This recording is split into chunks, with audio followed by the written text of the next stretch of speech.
प्रणाम दर्शकों, मैं हूं ऐश्वर्या कपूर और आप देख रहे हैं मेरे साथ पूछता है भारत। दर्शकों, साल जरूर 2026 हो गया है, लेकिन क्या सिर्फ हिंदुस्तान में नहीं, और यही है ऐश्वर्या के एजेंडा में आज, क्या ये आपका मेरा पूरे देश का 2026 का एजेंडा नहीं होना चाहिए?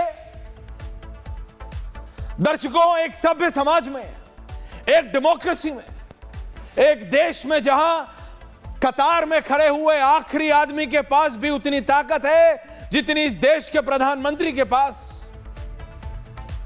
यह लगता थोड़ा ज्यादा हो गया, लेकिन तब भी पत्थरबाजी दुनिया के किस देश में, दुनिया की किस सभ्यता में आंदोलन का पाठ है? विरोध प्रकट करने का, विरोध दिखाने का पत्थरबाजी कैसे एक तरीका हो सकती है? कैसे? Can you play the visuals? Graphics बाद में करें जी, विजुअल्स आप समझिए। आप सरकार की किसी नीति से, आप सरकार के किसी काम से, आप सत्तारूढ़ पार्टी से, आप अफसरशाही से, आप नौकरशाही से, किसी से भी कितने भी नाराज हो, हाथ में पत्थर लिया, अद्धा लिया, चट्टा लिया और चल दिए पुलिस अफसरों को, पैरामिलिट्री फोर्स के जवानों को हड़काने और डराने। ये कौन से समाज में, ये कौन सी सभ्यता में, आज की तारीख में, दुनिया के कौन से देश में ये अलाउड है? पूछता हूं मैं और पूछता है भारत।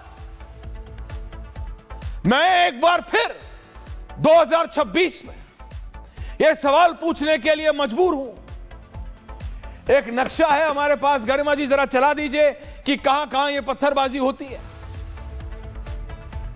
ये एक एक करके आपको बताते रहेंगे कहां हो रही है।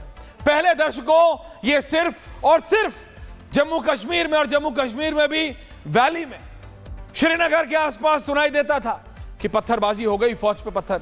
वहां तो निपटा दिया, वहां तो खात्मा कर दिया, वहां तो नील बटा सन्नाटा कर दिया, लेकिन यह पत्थरबाजी ट्रेंड बन गई है।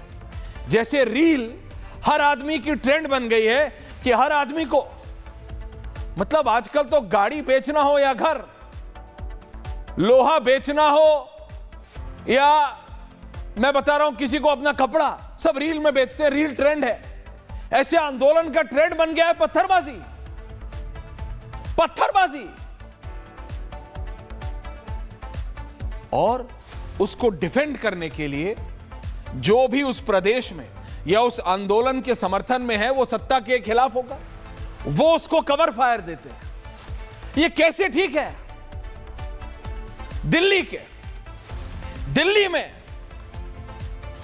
दिल्ली में ये जो हुआ तुगलक, ये तुर्कमान गेट पे, ये तुर्कमान गेट है कहां पहले जरा समझिए। तुर्कमान गेट जो सेंट्रल दिल्ली है, सेंट्रल दिल्ली से लगा हुआ रामलीला मैदान है। हां, वही रामलीला मैदान जहां अरविंद केजरीवाल की पार्टी पनपी थी, वही रामलीला मैदान जहां हर राजनीतिक दल अपना बड़ी बड़ी लाखों की रैलियां अगर नई दिल्ली में करनी है तो वो सिर्फ रामलीला मैदान में हो सकती हैं। उस रामलीला मैदान से सटा हुआ, जस्ट सटा हुआ मतलब सटा हुआ एक स्ट्रक्चर है जो कि एक मस्जिद है। अभी तक सबको लगता था, कम से कम मेरी पीढ़ी के लोगों को यह लगता था कि वो मस्जिद उतनी बड़ी है कि उसने करीबन आधा एकड़ का एरिया घेरा हुआ है। कल रात को अगर वो विजुअल्स आप चला दें आज के, गरिमा, जो एनक्रोचमेंट है उसको हटा के, गरिमा ये वाले नहीं, ये तो भड़काने, वो एनक्रोचमेंट के बाद के जो लाइव विजुअल्स है वहां के, दर्शकों, आज मेरी पीढ़ी के लोगों को आज पता चला है कि तुर्कमान गेट पे जो मस्जिद है वो तो जरा सी है, वो तो 100 मीटर, वो तो मतलब 200 गज 250 गज में है, बाकी 2500 3000 गज तो कब्जा किया हुआ था। कोई दुकान चला रहा है, कोई होटल चला रहा है, कोई शादी का घर चला रहा है, कोई कुछ चला रहा है, बिजनेस बनाया हुआ था सरकार की जमीन पे। तो अगर सरकार इल्लीगल लोगों से, अवैध कब्जा करने वाले लोगों से देश में कहीं भी अपनी जमीन खाली करवाती है तो क्या वो गलत है? पूछता हूं मैं और पूछता है भारत। बताइए मुझे कि आपके शहर में, और आज मैं चाहता हूं आप रिपब्लिक भारत को टैग करके ये बताएं कि आपके शहर, आपके कस्बे में, आपके गांव में, आपके जिले में, आपके प्रदेश में कितनी ऐसी बिल्डिंग्स हैं, कितनी ऐसी जगह हैं जहां पे अवैध कब्जा हुआ है। फर्क नहीं पड़ता कि आप नैनीताल वाले श्रीनगर, जो छोटा गांव है, उत्तराखंड में भी एक श्रीनगर है, वहां पे हैं, या आप गुजरात में हैं। आप समझिए मेरी बात। आप छत्तीसगढ़ में हैं कि हरियाणा में, गाजियाबाद में हो कि गाजीपुर में, बताओ हमको, बताओ कि कहां कहां किस किस ने कब्जा कर रखा। सरकार कब्जा छुड़ाने गई है, ऐसा लगने लगा है कि जैसे किसी निर्दोष को मार दिया हो, ऐसा पोर्ट्रे किया गया। विजुअल्स गरिमा जी आप चलाइए। वो पुलिस गई, एमसीडी की डेमोलिशन टीम होती है, एक गाड़ियों पे लिखा होता है, बड़ा बड़ा मारुति वैन या इको टाइप की गाड़ियां होती हैं, वो उस पे लिखा होता है एमसीडी डेमोलिशन ड्राइव। वो गई, उसके साथ पुलिस गई, रैफ गई, सब गए, एमसीडी के लोग। सोशल मीडिया पे कुछ लोगों ने ऐसी धारणा बना दिया जी आलोक जी कि जैसे निहत्ते, कमजोर, लाचार, दबे हुए, कुचले हुए लोगों को मारने के लिए दिल्ली पुलिस ने शस्त्र उठा लिए हैं। जी हां, I am not exaggerating, this is exactly what happened. क्योंकि अगर यह नहीं हुआ होता, अगर इन जैसे लोगों ने जो पकड़े हैं दिल्ली पुलिस ने, कौन है वो सलमान, कौन है वो महिला, ये सब जो पकड़े हैं, इन्होंने ऐसा ही दिखाने की कोशिश की कि दबे कुचले वंचित लोगों को मारने के लिए दिल्ली पुलिस और रैफ ने शस्त्र उठा लिए हैं और आज तो गोलियां चलेंगी। लेकिन हुआ क्या? उस रिलीजियस बिल्डिंग, उस मस्जिद का एक इंच भी नहीं छुआ है किसी ने, नॉट इवन एन इंच। गरिमा वो तस्वीर चाहिए मुझे।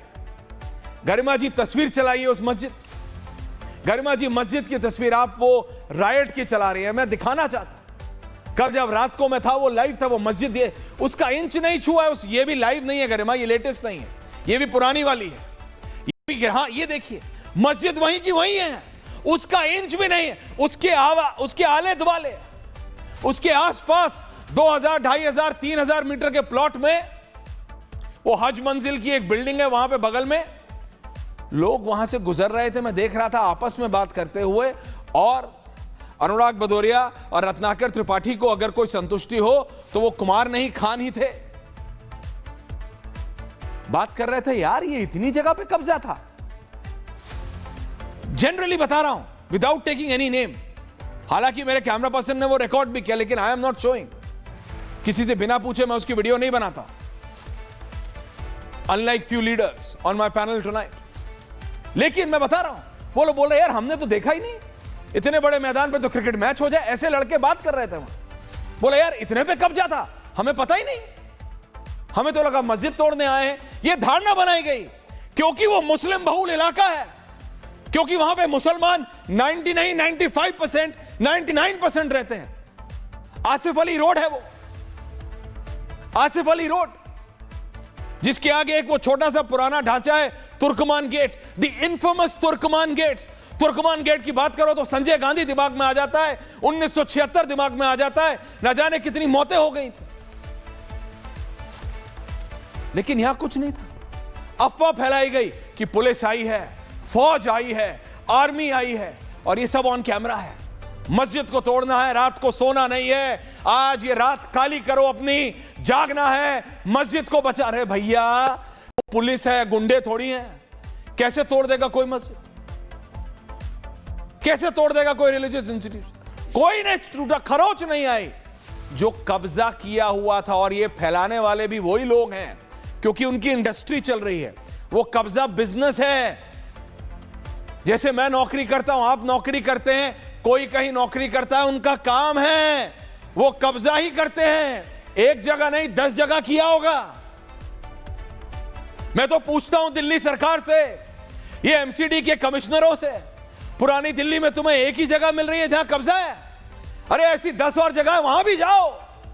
ये पूरी इंडस्ट्री है और इस इंडस्ट्री के पीछे मैं दावे से कह सकता हूं हर पार्टी का कोई ना कोई कहीं ना कहीं इन्वॉल्व होता है। ऐसा नहीं है कि सिर्फ पुरानी दिल्ली में, नॉर्थ दिल्ली में नहीं है, साउथ दिल्ली में नहीं है, सेंट्रल दिल्ली में है। इसमें सब एक हो जाते हैं। आम आदमी पार्टी बोल दे कि मेरे किसी विधायक, मेरे किसी फॉर्मर विधायक, मेरे किसी पदाधिकारी का कोई कनेक्शन नहीं निकलेगा, बीजेपी बोल देगी? नहीं बोल सकती है। कितने नेताओं के ऊपर लैंड ग्रैबिंग के केसेस हैं, सत्ता में विपक्ष में मिला के। ये बिजनेस है, इसमें धर्म मत ढूंढिए। ये अपना बिजनेस करने के लिए हिंदू मुसलमान इसमें भी कर रहे हैं। किस तरह से क्या क्या अफवाह फैलाई गई, जरा ये सुनिए और उसके बाद डिबेट करते हैं। और उन लोगों को जरा आड़े हाथ लेने की जरूरत है आप दर्शकों, जो इस कब्जा माफिया के अंदर भी हिंदू मुसलमान ढूंढ रहे हैं, क्योंकि ना इसके अंदर हिंदू है, ना मुसलमान, ना सिख है, ना ईसाई। इसमें सिर्फ पैसे का खेल है। 3000 गज से ज्यादा जमीन सेंट्रल दिल्ली में। सोचिए सेंट्रल दिल्ली में कितने का किराया होगा, कितने का किराया होगा। सरकारी जमीन जिस पे देना नहीं है, जिसने कब्जा कराया हुआ था वो कमा रहा था। सारा खेल पैसे का है। That's it.